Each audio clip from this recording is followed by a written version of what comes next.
Arklamis Most Wanted, sponsored by Coney Island Connection and Chris Lewis. On March 26, 2012, a man went missing from Winfield, Louisiana. NBC 10's Chelsea Monroe shares his story in this week's Arklamis Most Wanted. It's been 12 years since a Caldwell Parish man was reported missing. I spoke with his family a while back, and they are still desperate for answers and longing to see him again. This is Phillip Slim Wheat, the youngest of 3 children reared by their father in Columbia, Louisiana. His sister describes him as a loving and caring person, and their family tight-knit. Phillip was a loving person. We all grew up, me and my 2 brothers, we were very close. My father raised us. He would give his shirt off his back to help anybody. He was kind, he was gentle, he was a good person, but he did have a bad side to him.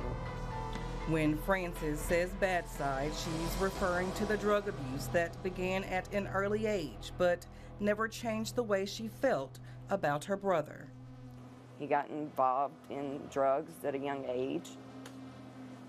He spent time in and out of jail, but as his family, we never stopped loving him. Frances had no idea Thanksgiving 2011 would be the last time she'd see her brother. We spent the holiday together, enjoyed our time, and that was the last time I actually saw him. 4 months later, no word or sight of Phillip, despite always being in contact with family. His father decided to report him missing to the Winfield Parish Sheriff's Office. He went out to Winfield, explained to them what was going on. He hadn't been in contact with his son in a couple of weeks, if I'm not mistaken.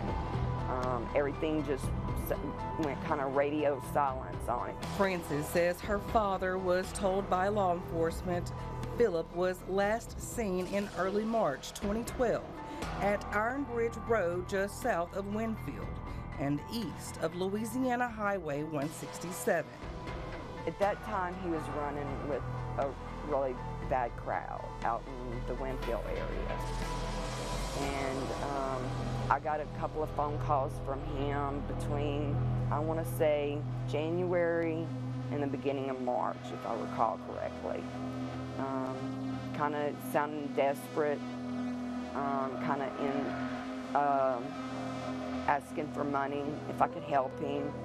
Said if I couldn't help him, then something bad could potentially happen to him. That's, you know, what he told me on the phone. Not even a month after Phillip was reported missing, his father passed away, and Frances feels as if her brother's disappearance led to his death. I know it took a toll on my dad.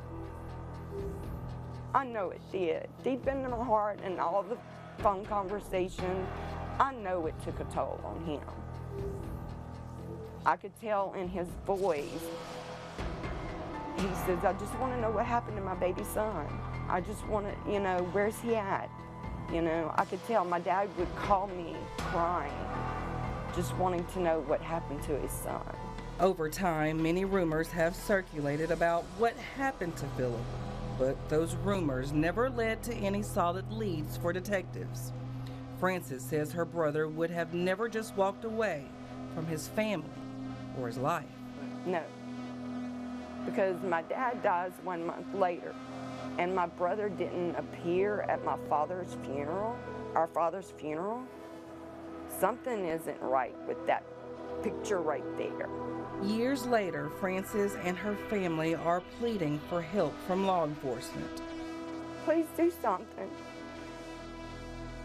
There has to be somebody out there knows something. Phillip is a son, a father to a daughter that he's never gotten to meet. To this very day, she's a beautiful, young, productive girl that would have loved to have met her father. Tips on this case can be submitted to Crime Stoppers at the number on your screen. Remember, your tips help bring fugitives to justice. For Arklamis Most Wanted, I'm Chelsea Monroe.